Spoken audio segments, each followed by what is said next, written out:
January 14th, and you are about to participate in the Eating to Energize Your Workday. And I don't know about you, but it feels like a Friday to me. It's been a really, really busy week, a good week, but a busy week. I want to briefly introduce myself for those of you who don't know me. I am a registered dietitian, and I also am a certified health education specialist, which means the area of health promotion is something that I really love to be involved in. So I really appreciate the opportunities that HoLU has offered to all of us. I am a 0.6 clinic dietitian at the Roosevelt Clinic. I also have a private practice on the other days, and I've been for the last 11 years a clinical instructor at the wonderful University of Washington Nutritional Science Program, where I work with like the best graduate students ever. So a little bit about me. Women's health is my big area, but all things nutrition. So what I want to do today, and I'm just used to having objectives, I'm hoping that at the end of this workshop program, that you'll increase your productivity and improve your mood, or learn how to increase your productivity and improve your mood with delicious, nutritious food. We're going to discuss practical ideas and tips to nourish your body and mind throughout the workday. And I'm going to really encourage you to avoid restrictive diets and fads, which can have negative consequences. And as a disclaimer, I'm really giving general information. Some of you may have some very specific health issues that you may need to talk to your individual providers about. So I'm really being very general. I'm going to encourage you, I'll ask some questions, to put questions and comments in the chat, because I find that when I'm a participant, even if it's the most academic virtual program, it's so much more interesting when you get to participate and we all learn a lot from each other. Okay, so I'm curious, have any of you noticed how food can affect your workday? And you can see, I'm curious, for some of it, our digestive system, our energy, our ability to focus or not focus. And I'm curious, and you can put in the chat for anyone, have you found that what you eat or you don't eat, does it sometimes impact your workday? So if anybody wants to share, go ahead and put some things in. Because truly your food choices can contribute to being in a low energy state, decreased cognitive function. Some people feel like they have a foggy brain some days, they just can't focus. Irritability, mood alterations, increased stress, anxiety, depression, decreased productivity. I know that sometimes if I haven't packed enough food between patients, I've literally put my head down on my desk and it doesn't feel really good. So what I'm seeing from some of you is that pasta is not good to focus on in the PM. And that could be for some people, if they're eating all carbs, a high amount of carbs, that might kind of hit them with kind of a blood sugar rush and then kind of a crash down. Some people are finding protein makes a difference. Protein low sugar is helpful. Oh, poor pasta. Make sure you have some protein and veggies with that pasta. Not stopping to eat a meal definitely makes a day more difficult. Absolutely. Skipping lunch, going too long. Absolutely. Coffee gives me mood swings. Oh, these are really good. We'll get back to some of these. These are excellent. I'm glad you're thinking about all of these. Okay, so this is kind of a really, really busy slide, but I want to briefly jump off and start off with talking about the dietary guidelines for Americans. And you might think like, oh my gosh, what is she doing? Talking about all this policy stuff. But really what the dietary guidelines, every 5 years, we're on our 9th set from 2020 to 2025, their mantra, their theme is make every bite count. And basically what these dietary guidelines came out with is like, how do we take the science, the current science we know about nutrition, and how do we help everyone, regardless of their age, their race, their socioeconomic status, or their health status, how do we help them achieve better health? And this is the first time we're starting from infants going all the way to seniors. I don't know why they used to leave babies out, but they look at the advice, but then they also look at what are people eating? What are they actually eating? You can have great advice, but you have to start with what are they eating? And what we found that compared to the year 2015, our healthy eating index score, it really didn't improve. And sadly, it's around 59 out of 100. So for most of us, there's room to improve. I'm not going to focus too much on weight, but they did find that 3/4 of our population are in larger bodies, and that's a number that's going up. That 6 in 10 adults actually are living with diet-related chronic diseases. That might be hypertension, that might be diabetes, elevated cholesterol. Um, and what can we do about it? So I want to share some of that data um, when we're making our choices. So look what they found out. They found out when they really looked at what Americans eat, greater than 90% of us are low in vitamin D. And if you live in Seattle, there's a really good chance that you're low in vitamin D. And why does that matter? Well, vitamin D actually helps the mitochondria, the little energy factory in our cells, produce energy. So sometimes when someone is really feeling fatigued, they may actually have a very low vitamin D um, level. And then the other thing vitamin D is really important for is glucose metabolism and absorbing calcium from our food so that we can have strong bones. So it has a really important role. And it's not in many foods. It's really the sunshine vitamin. So this is one that many people will benefit from some supplementation. There is some vitamin D in our eggs, fish, mushrooms, and it's fortified in dairy. 90% of us are low in choline, and you may not have even heard about it, but what choline does is it helps build the neurotransmitters in our brain. So that's going to affect our mood, our muscle function. And one of the most easy sources to get choline from is actually egg yolks. So remember how there's been this fad about eating egg whites because they have more protein? Well, actually, when you just eat the whites, you're missing out on not having the choline. And a little pro tip, half the protein from eggs comes from your yolk and the other half comes from your white. So if you're just eating whites, you are missing out on choline. What if you're a vegetarian? Broccoli and a lot of vegetables will also provide some sources of choline, but egg yolks are really the highest. You've probably all heard about omega-3, which comes primarily from fish, but also is available from seeds and nuts. And omega-3s, believe it or not, they've shown research that it can increase our anxiety by 20% if we're getting adequate omega-3s, maybe getting fish a couple times a week. It's also anti-inflammatory for our brains, and it protects our brain from oxidation.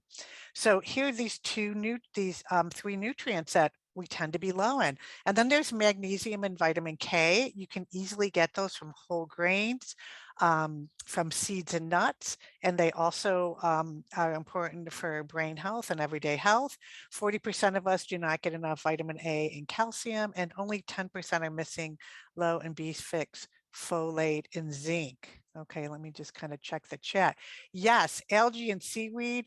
Well, they do give full omega-3s for the DHA, which is important for brain health. They have a lower conversion for EPA, which is the anti-inflammatory part. Oh, how much eggs would you need to get enough choline? I usually tell people to try to have 3 to 7 eggs a week. Could I enlarge my screen? I don't know if I can do that. Let's see. I will try though. Okay. So let's talk about nutrition for optimal health. And when you kind of look at our optimal health wheel, which is really the basis of what Whole U is based on, how do we get to optimal health? How do we get enhanced brain function, positive mood, healthy heart, all the things that we want? Well, look at this outer level. We have to get enough sleep. We have to hydrate. We're talking about nutrition today. We have to find movement that we enjoy and balance it with mental wellness. So even if you were the healthiest eater, you would still benefit from moving, from stress management and sleep. And these are really the foundations of health. So even though I'm a dietitian, I ask all my patients about, are they getting enough sleep? What are they doing for movement? What are they doing for joy? Okay, so how do we make sure we're getting the food we need? I mean, some people are really data people and they want to use Chronometer and they want to use an app and they want to, and that is available to you. They're not perfect, but if you're sort of curious, like, hey, how much fiber am I eating? You could use an app. But for most of us, it's important that, you don't have to have a traditional breakfast at 6 in the morning, but you do break your fast at some time in the morning. You are providing your body with some energy so that you can have a great day. And again, I guess I'm talking about daytime people. If you work a night shift, this would switch a little bit. Making sure that you have adequate snacks, that you have a break in between your day, that you're getting enough hydration, and working in that stress management and mindful eating. And my food always looks that beautiful. No, I actually wanted to bring and show you some of the things I brought today because I don't have much of a break today. I'm gonna have a little break after this talk. So I already ate my pistachio nuts. So I was getting a little bit of my omega-3s and some of my other nutrients in, some good protein and fat. And then I have my little thermos that has my leftovers from dinner, which happen to be delicata squash, curry, and brown rice. And I have an apple. So I do have those things, and I always keep some drawer snacks. So a little bit of preparation, which we're going to talk a lot about, that helps. Nutrition is not always a one size um, fits all. Oh, I'll mention broccoli. That's a good one. We want to make sure that it's meeting your individual needs. Maybe you're pregnant, maybe you're training for a triathlon. The food has to keep you satisfied. A larger bodied person may need more energy. And that's why it makes me crazy when I'm not going to say the name, but some people pay for these weight loss apps and it tells everyone to eat 1,200 calories, no matter what size they are. And that is not going to keep everyone satisfied. We want to make sure that you're not having extreme cravings or unnecessary restrictions. We want to be sure that what you're eating can fit into your schedule and preferences, and that there's flexibility with day-to-day changes. And I know some of you are working at the hospital, and it's really, really a challenge. I happen to be doing telehealth all day, so I don't have to wear a mask unless I leave the room. But for those of you that are working in tight spaces with masks, you really have to be creative and work with your supervisors so that you have enough time to eat and drink and stay healthy. And that's really super important. So what should I eat? I don't know how many of you are on social media, but every time I get on Facebook, Instagram, Pinterest, whatever the heck it is, or TikTok, everybody is telling you what to eat, how they lost 65 pounds. And I'm kind of laughing because this slide is from last year and it shows you how quick South Beach was in about 10 years ago, 10, 15 years ago. Atkins just keeps coming back. Paleo diet, keto, Whole30. There's a lot of people telling you what to eat and what not to eat for ultimate health. Okay, and I'm going to kind of keep doing the chat, definitely do better. Okay, good. So Leslie shared to everyone that she does a lot better with 3 substantial meals and snacks. Grazing doesn't help me feel hungry or satisfied. I think that's such an excellent point. And some of the dare to do's on the nutrition list that I wrote were actually checking in and seeing what you needed. So I'm really glad that you shared that. I've had other people tell me that too. Personally, I couldn't get through the afternoon without a snack.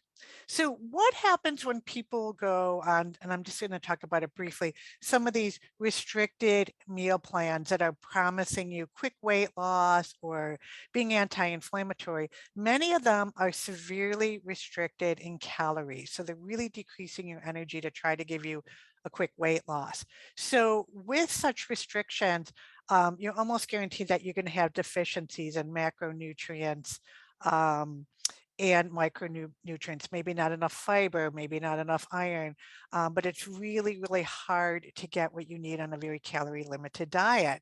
For some people, they're going to have adverse symptoms. I've had a lot of people on some of these strict diets losing their hair, having acne. It can harm your metabolism. If you've read about what's happened with folks that were on The Biggest Loser, that were exercising 12 hours a day and eating 1,500 calories, some of them, their metabolism never bounced back. And so even if they're eating low amounts of food, they're gaining weight and they've permanently done damage to their metabolism. There's changes in your gut bacteria that aren't positive when you're on restrictive diets. You're having, often less plant food or less fiber. It could be negative health outcomes on blood sugars. Really, my concern is a restriction on food variety when somebody tells you you can't have this or you can't have that. It puts vulnerable people who are at increased risk for eating disorders. I can't tell you how many times a day a patient will tell me that the hobby that they had with their parents was going to a Weight Watchers meeting or something that might be really restrictive for a young child and really set them up to think that they couldn't trust their own bodies on food and a negative body image. So you can see how there's a lot of issues there. Lots of questions about, oh my gosh, intermittent fasting. Okay, I'll make sure I mention that. Um, oh, low FODMAP for gut health. Low FODMAP is actually, if you're not familiar with it, it's actually supposed to be a trial to see if eliminating or reducing some foods with fermentable carbohydrates will help your IBS. But work with a health professional because we want to, it's only supposed to be 2 to 3 weeks. Challenge foods back in and keep them as least restrictive as possible. Such a good comment. Okay, so what happens when you have this restrictive mentality and you're told to be on a diet or you're following a very specific diet? You may get thoughts in your head like, oh, going out to dinner tomorrow, so I'm going to skip lunch. I have enough space for food. So you're ignoring your hunger and fullness cues.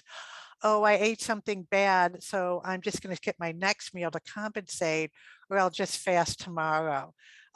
So a lot of black and white thinking about what you can eat.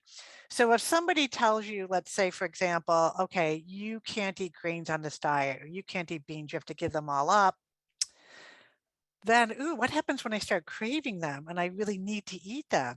You can have feelings or a loss of control, lack of willpower.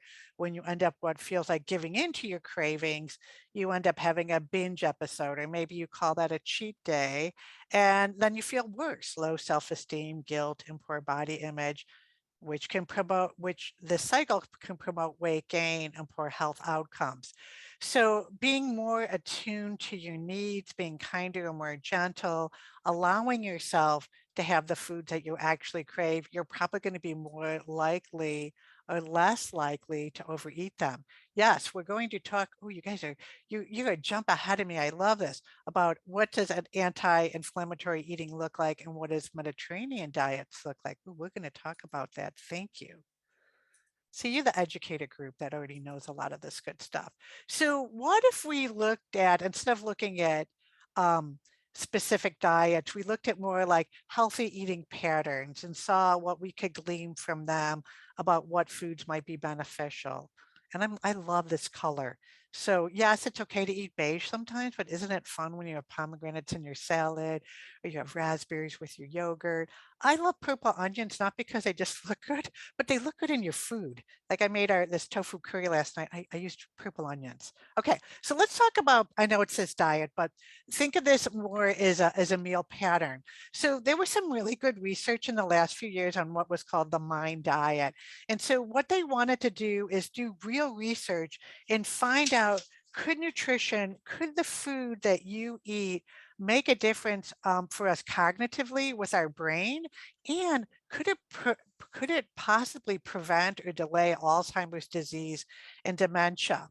And so what they found out from this research is when people ate an average of 3 servings of a whole grain, okay, so that's, brown rice or, quinoa or something, they had at least one dark green salad and another vegetable each day. They had berries at least twice a week. They had almonds or nuts 1 ounce every day. They had beans or legumes every other day. They had a little bit of poultry. They had fish at least once a week. Oh, I kind of like this one. They had a 5 ounce glass of red wine per day. And they had no more than a tablespoon of butter. And then they were limited to cheese and fried food to once a week and sweets less than 5 times a week. So when they did that research, they actually found there was a 53% decrease the people who really followed it tightly in developing Alzheimer's, and a 35% decrease in those folks who just kind of used it as a general guideline. So what you see in a lot of those foods is they are anti-inflammatory. Eating more berries, having greens, having nuts is really great for our cognitive health. It's good for our brain health. And in fact, some of the studies that they're doing now, they're actually going out in communities lower socioeconomic, where some of these foods are kind of expensive, and they're actually doing the studies by providing them with extra virgin olive oil, more fruits and vegetables, and they're seeing a benefit. So it's really important that we reach everybody. So can food reduce stress and improve health? And I borrowed one of the whole you pictures, and you see a lot of those same foods that we just talked about.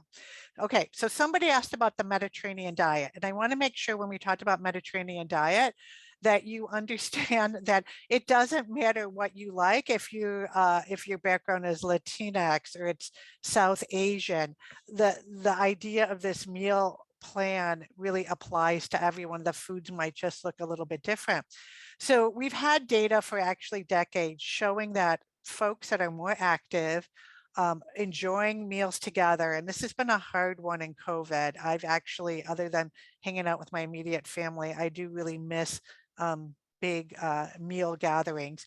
But look what's on the bottom of this pyramid: fresh fruits, whole grains, mostly whole grain, extra virgin olive oil, beans, nuts, legumes, seeds, and herbs being the base of our meals, having more emphasis on fish and seafood, and then a little bit less frequent with the cheese, yogurt, and the poultry, and then having sweets a little less often, wine in moderation, your moderation, my moderation, and drink water. So you can see um, a little bit less dairy than you see in a lot of typical, oh, typical diets. Okay, yes, besides purple grape juice, anything restrictive is that substance that's in wine. Red grapes have it. Pomegranates have anthocyanins. So I think it's just more the antioxidants that are unique to wine, like restrictive. So you can see some on my pomegranates, which are still in season right now, are delicious. Add them to your salad, put them in your chia pudding. They're wonderful. So then our government came up with a USDA healthy plate, which is really pretty similar. And I like that they're showing a bowl. And here you can see lots of quinoa and eggs and lots of color. And this looks beautiful. And honestly, it looks hard to make, but it's really not. And if you like to make grain bowls and things, I always say make enough so you have a few meals or you have those extra components. So you can see the plate is like half fruits and vegetables, a quarter protein. That can be animal or vegetable protein, grains, hopefully at least half of them whole grain. And I say dairy or plant milks because a lot of people enjoy having soy milk or pea protein milk, which will also give you a lot of good protein and other nutrients. Okay, I'm trying to keep up with the chat because these are really good. Did I do okay here on vegetarians? Somebody asked about, like sparkling juice.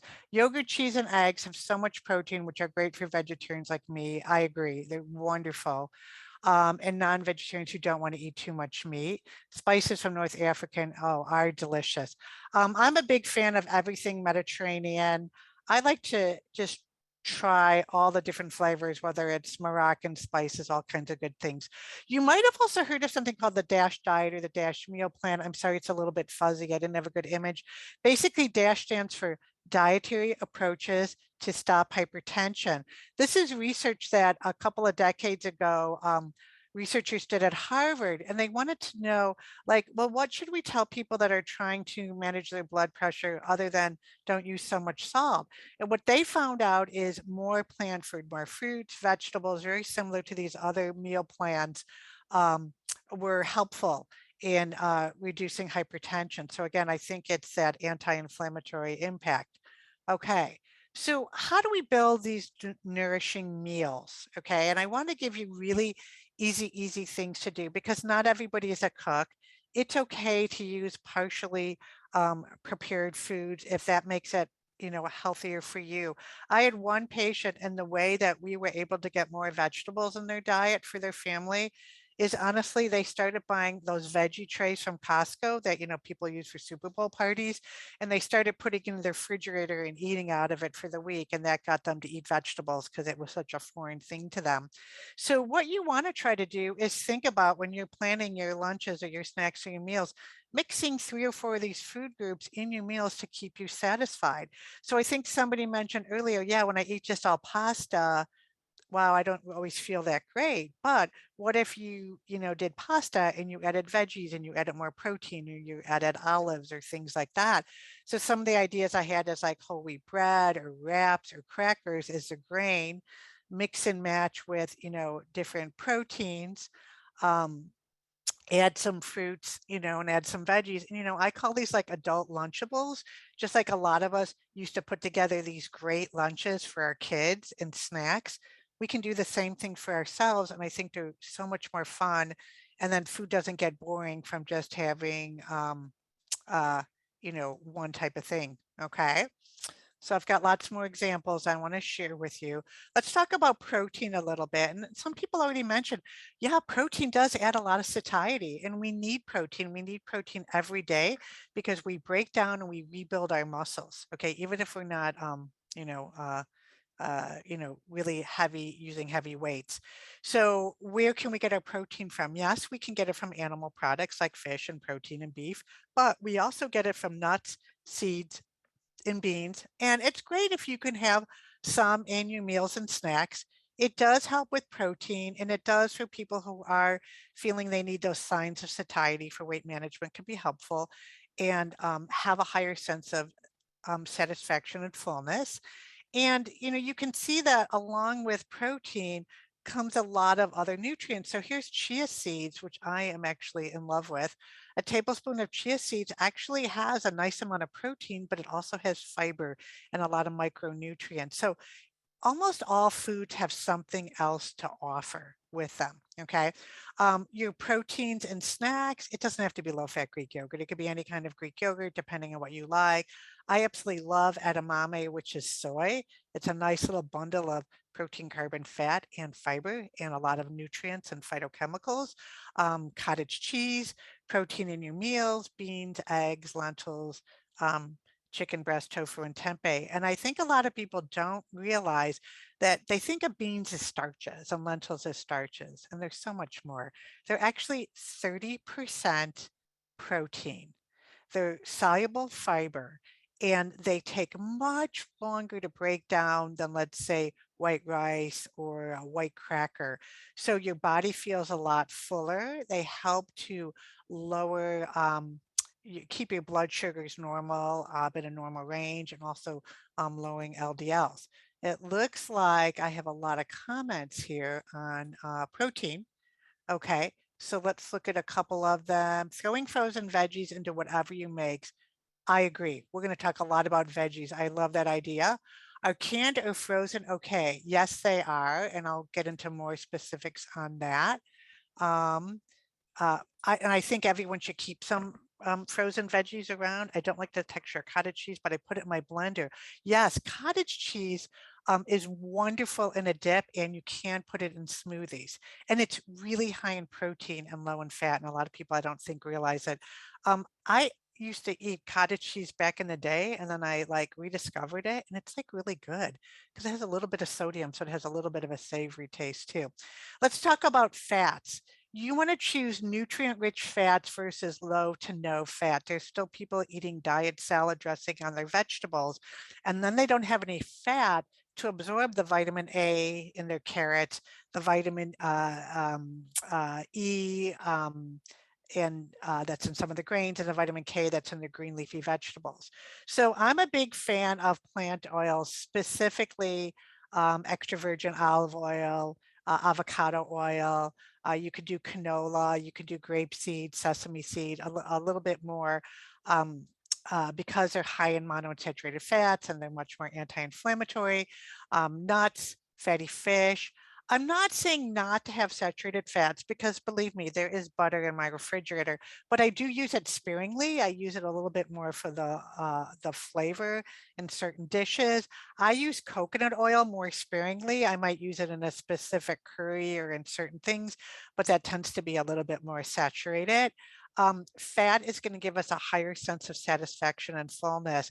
And many of these fatty foods are actually anti-inflammatory. So anti-inflammatory foods are going to be helpful to prevent chronic disease. A lot of people have autoimmune issues that do better with a more anti-inflammatory diet. Um, Fats in your snacks, adding avocado, I should say hummus because usually there's tahini in it, and olive oil, nut butters, olives. Now there's like every kind of nut and seed butter you can want, and they're delicious. Fats in meals, olive oil, tahini, salmon, sardines, mackerel, different ways. I cook with olives a lot. Okay, a couple of comments on fat. Oh, these are just good stuff. Ghee is a great option. A little bit of ghee gives a beautiful flavor to a lot of different South Asian dishes. Um, I like to dehydrate veggies. Oh, and then you could add them more to pastas and curries for an extra boost. Oh, what a great idea, Hannah. Thank you very much for that. Okay, you guys all have great ideas to share. Okay, let's talk about carbs. Let's talk about our grain foods. Try to choose half your carbs as higher fiber ones. Some people have to have a little bit more moderation on their carbohydrates. For example, if you have gestational diabetes and you check your blood sugar and you find out like, oh, wow, with that particular meal, I might need to be a little bit more moderate with my carbs, add some more fiber, add some more protein. Again, nutrition is not one size fits all, but in general, most of us can aim for half or more of our grains being whole grains. We have a fiber goal from the dietary guidelines of more than 25 grams of fiber a day. And I try to get people away from calorie counting and all, but I really want them, that's the one number I want them to kind of be a little bit more aware of, how much fiber a day. And I've worked with some people that have decided they have not been successful on a really low carb diet. They're trying to lose weight for health reasons. And sometimes they go, why don't you focus on trying to have more fiber in a day? So one of my patients was doing that with Chronometer, one of the apps.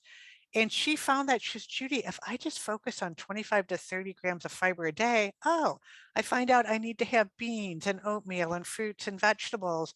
And after 3 months, we tried to make it very non-diet. For her, it worked really well with activity. She felt so much better and she started, all of her lab values looked better. And she just felt like it was the easy way to make sure she saw some fiber at all her meals. So where do we get carbs and energy in our snacks? We can get it in popcorn and fruit and vegetables and whole grain crackers, whole wheat pita, vegetables, so many different things in our meals, oats and sweet potatoes and brown rice. This is not an exclusive or list. Oh, what about fiber options if you can't have gluten? Well, thankfully, oh, I'll talk about fish. That's a good one to talk about with mercury concerns. Okay, so if you need to avoid or limit gluten in your diet, many things pictured in here don't have any gluten at all. I think most of them don't. So for example, popcorn doesn't have gluten. There's lots of kinds of rice. My favorite is black rice, which is very high in protein and fiber and anthocyanins. It's anti-inflammatory. Brown rice, red rice, quinoa, millet. There's a lot of ancient grains that you can have that do not have oats that don't have gluten. So that was a really good point to make. Thank you. Okay, so why do we love all this fiber? As I mentioned before, it will help keep your blood glucose more in a normal range for some people that have issues with blood glucose management, prediabetes and diabetes. Why does fiber help your cholesterol? Well, what happens, and I'm going to brag and tell you what I had for breakfast today. Trader Joe's came out with this oatmeal. Oh my gosh, it is gluten-free for those of you who need that. And what they put in it, they put amaranth flakes, quinoa flakes, chia seed, and I think flax. And it's instant. And basically you boil a cup of water, you add a half a cup of this oatmeal mix. You mix it for 1 minute, you stir it for a minute, turn it off for 2 minutes, and you have oatmeal. And I put some fruit and cinnamon on it. And I think it has like 8 grams of protein and 8 grams of fiber in it because I added all those good add-ins, which you can do yourself. So what does this have to do with cholesterol? When I ate that lovely breakfast this morning, in my small intestines, where my LDL cholesterol meets that soluble fiber, the soluble fiber will actually sequester it and take it out of your gut through your bile acids and your bile salts. It will end up in the bathroom. So when you see fiber at all your meals, it will lower your LDL cholesterol, which is really cool. It's a great way to do it. Fiber helps to lower your blood pressure. It may improve gut health. More fiber, your gut needs that fiber to have a healthy microbiome. You will increase more minerals in your intestinal tract with more fiber, reduced energy intake, because people that eat more fiber in their diet usually have more volume to their food, and it often will intuitively eat less. And those people who eat 25 to 29 grams of fiber a day have significantly lower rates of heart disease, stroke, type 2 diabetes, colorectal cancer, and morbid obesity. So fiber is your friend. Okay. And then I see some more good stuff in here. What did I not get to? Sorry. Oh, ginger, agave, and cinnamon. Oh, yes, those are all really good. You can do so much fun stuff with your oatmeal. I love it. Keep up the fiber. Okay. And it sticks with you. I eat a really early breakfast and I start clinic really early. And I know I eat a big breakfast because otherwise I'm starving. And I talk about food all day. So it's really hard to be hungry when you're talking to your patients about food. So what about sugar? What about natural versus added? I mean, people have, painted sugar as the devil. If you just took 1 teaspoon of sugar, 1 teaspoon, 4 calories per gram, 1 teaspoon of sugar is 16 calories. Okay. The issue is if you go out and I look to see like what they put in the new pistachio flavored lattes, because I love pistachios. I thought, what a great idea. But I saw that, oh, they put 3 pumps in like a Starbucks drink. That's quite a bit of added sugar. You can always ask them to put in less, right? And so the dietary guidelines are recommending no more than 9 teaspoons of sugar a day for men, no more than 6 teaspoons for women. So where do we get sugar from? Well, we get it from a lot of ingredients. So yes, we know the obvious ones like maple syrup and honey and coconut sugar and raw sugar. And yes, coconut sugar is sugar, just like raw sugar is sugar. But what I find in recipes is I tend to like things a little less sweet, and I like to sweeten them on my own. So I will often use like a little bit of maple syrup or honey when I want something to have a little sweet taste, rather than something that is made with a lot of sweets itself. So I'm more of a plain yogurt girl, vanilla yogurt, and I will add to it what I want or add sweet. So we get a lot of added sugar from sodas, fruit drinks, and sweet teas, which I'm going to show you in a minute. We get them a lot from baked goods and sweets. What does that mean? We can never have another baked good? Heck no. It means be aware and be present how much you're eating. If you're eating cookies, as your snack every day, you're probably hungry for something more. Maybe, cookies can be a part of the meal, so you don't have to give it up altogether. Dairy desserts, have just different amounts of added sugar. Some of the yogurts like Siggi's and Chobani's have some that aren't artificially sweetened, but they have the least amount of added sugar to them. When we talk about grains, some of the added cereals are really quite high. I was actually surprised that it's really hard to find oat cereals that don't have like added sugar to them, like the Cheerio type. So see how this green tea with ginseng and honey, it just looks like so healthy. Well, first of all, it's 20 ounce. And when you look at the label, it's only telling you what's in 8 ounce. So I don't know how many people pour 8 ounces out of their 20 ounce can, but there's 17 grams, but in the whole can, there's 51 grams of sugar or 13 teaspoons. So you've kind of gone well over that.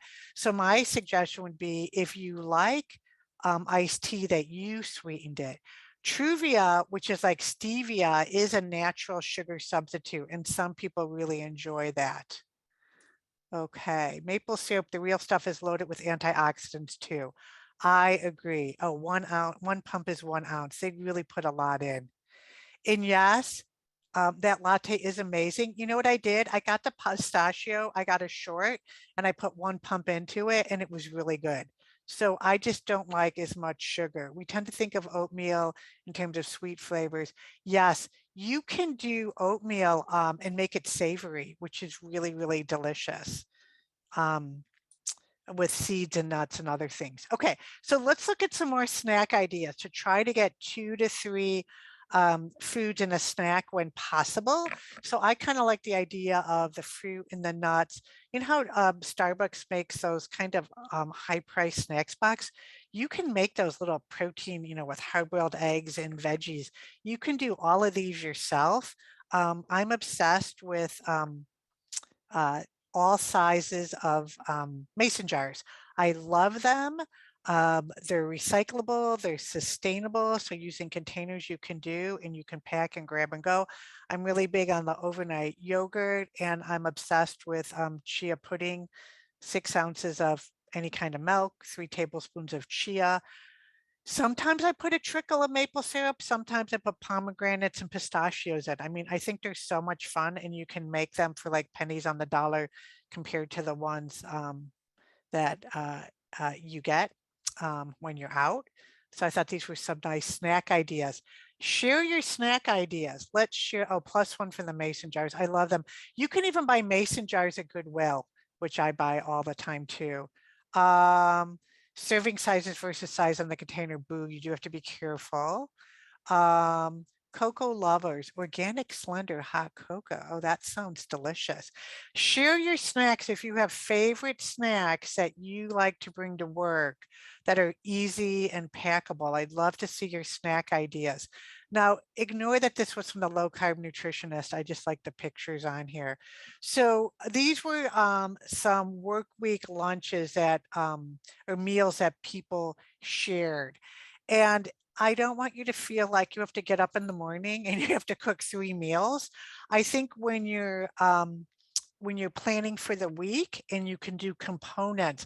So I tend to buy a lot of seasonal fresh fruits and vegetables, regardless of what recipes I have, because I know that I can usually pretty easy put together something like a skillet. Like I keep chicken sausages um, in the freezer. I keep grains in skillets, so I could do a skillet meal. I like to do a lot of different kind of pastas. I actually use the Banza, which is a pasta made from beans for some of the smaller pasta dishes. And I did a ottolenghi recipe the other day that had pasta and tomatoes and tuna and a lot of other yummy things like that. Let's see what we came up with. Did I get some snack ideas to share? Let's see. I really like Banza, although you need to hide it. It's non-traditional for my kids. I like Banza when you mix it up with things, which tends to work out pretty well. I love work week lunch. Oh, that's good to know. So that looks like an Instagram idea. Are pretzels not recommended as a snack or okay in moderation? Oh, I think you can have pretzels, but have something with them. Maybe have nuts, maybe have something to dip them into, might be good. There are some whole grain, but remember, we're talking about trying to get half. So this looked like a really nice meal, quinoa, fruit, veggies, and then, you know, mix up what you use for your protein sources. But lots of color, lots of easy things to add. I'm doing a factory meal delivery for lunches. Oh, that's cool. So there are a lot of, and I'm a fan of some of the home delivered meals and snacks. Daily Harvest is a really great one. They have fruits and veggies that not only are smoothies, but they have flatbreads in bowls that a lot of people like. And if you want to try meal kits, one of the ones I'm really recommending is a local one out of, I think, Bellingham or Mount Vernon called Acme Box, and they have a Mediterranean box where you can curate your own, and they use locally sourced ingredients. And some of you are like, this is overwhelming to meal plan. Go on some of those sites and you see what meals they're having for the week, and you get like really good ideas of like what looks like a good idea. Oh, Rise and Run cookbook. Oh, that sounds good.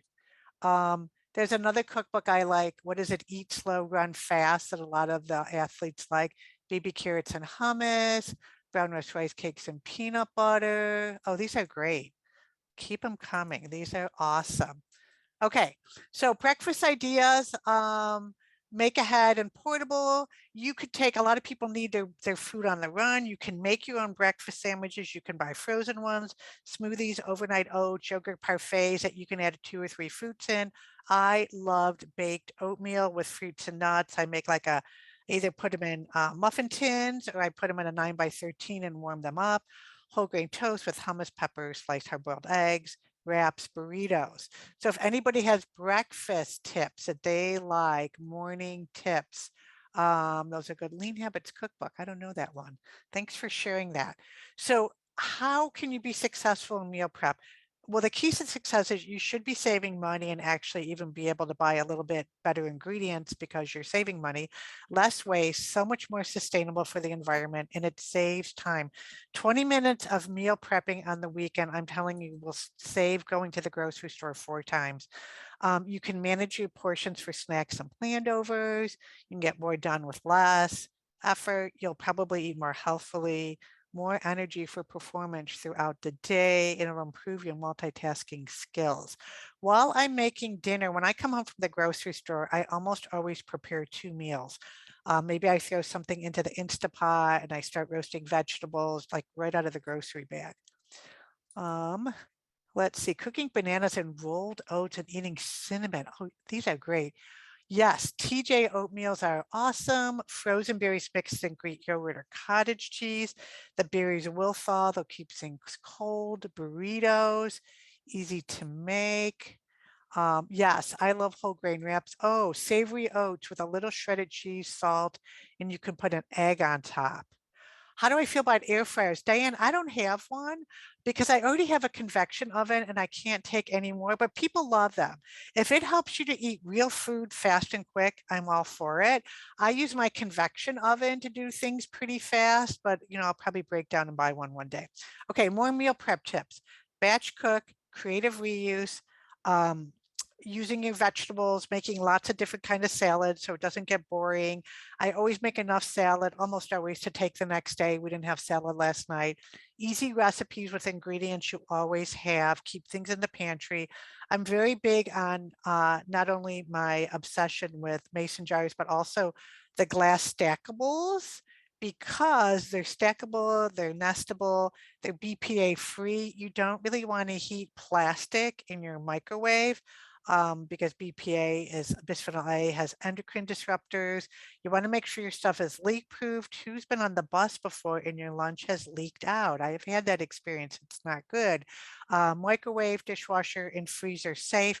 I'm also big, I don't have a picture, I use those silicone bags for laying things flat when I don't want to do a jar. Pick a prep day, plan for the week, go shopping or order online. A lot of people love online shopping. They're more efficient. My graduate student adult daughter is leaving tonight and she already put in her order on Costco online. Well, that's our dollar to send her some food and then also one of the meal grocery delivered services. So she knows exactly what she needs and it'll show up on Saturday. Prepare and cook, portion and pack, grab and go. Oops, I gotta watch my time. Air convection is great for turning all veggies into the fries. What a great idea. They're crispy and they're a good texture. Oh, tips on containers with multiple compartments that don't leak. Ooh, that's a good one. Well, first of all, if they leak, I bring them back to the store because they shouldn't. So if you're getting it from Amazon, look at the reviews. Oh, Good Grips is a good one. I forget which one I have. I think I have Snap and Go or something like that. Yes to Good Grips. This one that I have, I love this thermos. I think this one is Clean Canteen, and they had a big one or a small one. And I'm telling you, as soon as we're done, I'm eating my lunch. And well, I do have to go wash my hands, but then I will eat my lunch. I don't have to wait for the microwave, which I like. Resources. There is a great app called Cookbook, and you can actually keep your own cookbook kind of on the app or take URLs from other recipes. And it's free for the first, I don't know, like 45 recipes. It will generate um, a grocery list for you. So you can kind of see, what do I have?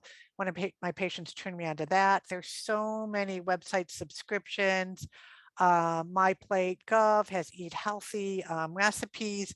There's a lot of lines, a lot of dietitians. They are like just slamming it with these healthy meal prep cookbooks where you can really go through and get some good ideas for combinations and ideas of meals that you can make ahead. And for a lot of us, it's that planning and that's organization.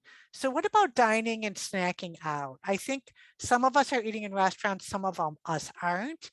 So for during the day, what is available where you work? So I'm at Roosevelt. We have a teeny weeny little snack shop, and then we have a little kind of a convenience store near us, but we're also down the street from Trader Joe. We're pretty lucky. Do you have a cafe, a restaurant, fast food, or bakery? What is near you? Are you near a grocery store or a coffee stand? How often do you want to grab and go? Because for some people, they use it as a default and they end up eating out every day and they kind of miss out on the fruits and veggies. So think about what you have available. I kind of like having Trader Joe's because I can pick up a salad, one piece of fruit. And I always stash, and so you're getting real life in my real office. I stash things like these prepared meals. This is a Indian fare Trader Joe's khichdi, one of these prepared meals, and I keep them in my drawer because what if I only have 20 minutes for lunch and I really don't have that much time and I have a patient or a meeting or something? At least I feel like I could throw that in the, oh, you're lucky who's ever across the street from the hub. You have so much good food. Oh, Rubbermaid, thank you for sharing that. Yes, just make sure if anything's plastic, it's BPA free, and that's good.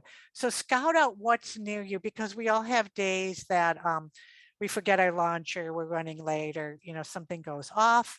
As we close up, I want to remind you about mindful eating. I want you to observe what you're eating, savor the flavor, try not to be judgmental.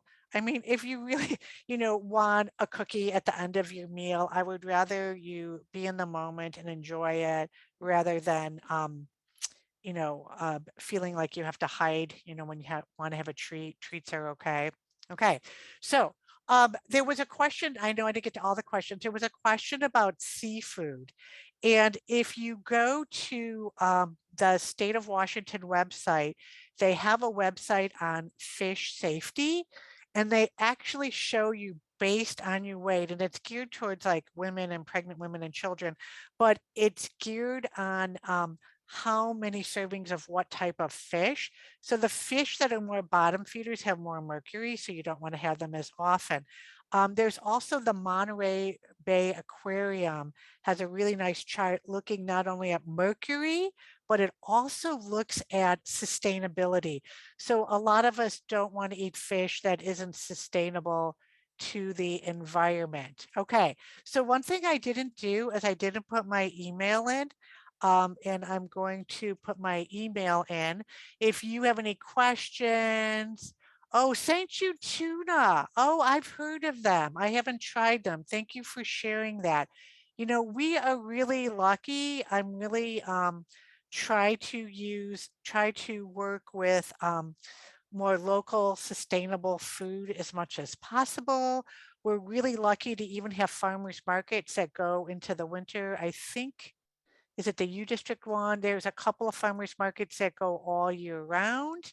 But anyways, enjoy food, keep learning, keep trying new things, and dare to do all those 22 things on nutrition and have fun. And thanks so much for joining us. And I'm really hungry and I'm going to enjoy my lunch. Thank you so much. Take care and have a great day.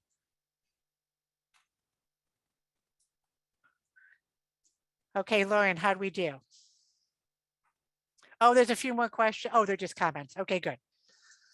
Amazing, as usual. Oh, well, it was pretty off the Gosh, cuff. your So, ability to answer questions and not need a moderator is like, oh, it's a lot faster if like I just read them, right? superstardom, A Oh, plus plus thank plus you. plus. Thank you. It was a lot No, of fun. thank you.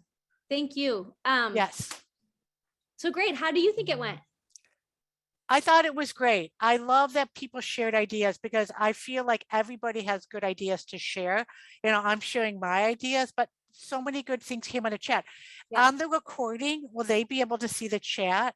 Well, so what I thought I'd do is once we get the recording up on YouTube, Yeah.